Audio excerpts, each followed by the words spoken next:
third prince of the Principality of Arios in the south of the country, but failed in the rebellion and is now the leader of a group of thieves.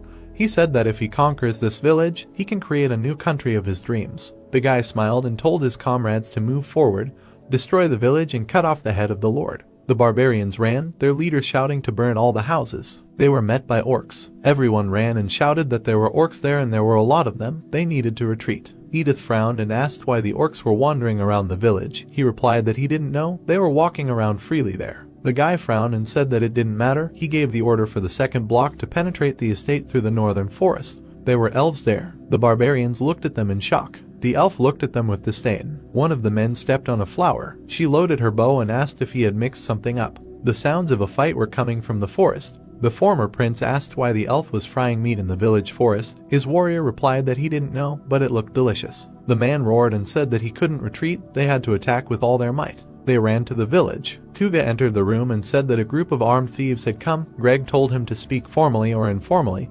He said that it was difficult to respect people. The guy reminded him that he was very polite with Emily. Greg looked at him and asked who had come. The orc replied that a bunch of thieves. The guy said that it was great, the guinea pigs had come themselves. The missiles flew at the thieves. Edith looked at them in shock. There was an explosion. All the warriors ran in panic. Greg clucked that he had succeeded in the flight. Corgidus replied that it was still better than last time. He would continue to help him. The man frowned and shouted that he was the prince of the abyss. They would not retreat just like that, and they were demons. His knight said that they would be with him to the end. Corgidus turned to the dragon and told him to send them home. Greg was surprised that he was a dragon. The old man added to be faster, since it was time to return to class. Solita sent a fireball at the thieves. Screams were heard. The villagers watched as the prince retreated. Steam was coming from Edith. He said that he was the prince of the abyss and one day he would return and destroy this entire demonic territory. He raised his head up.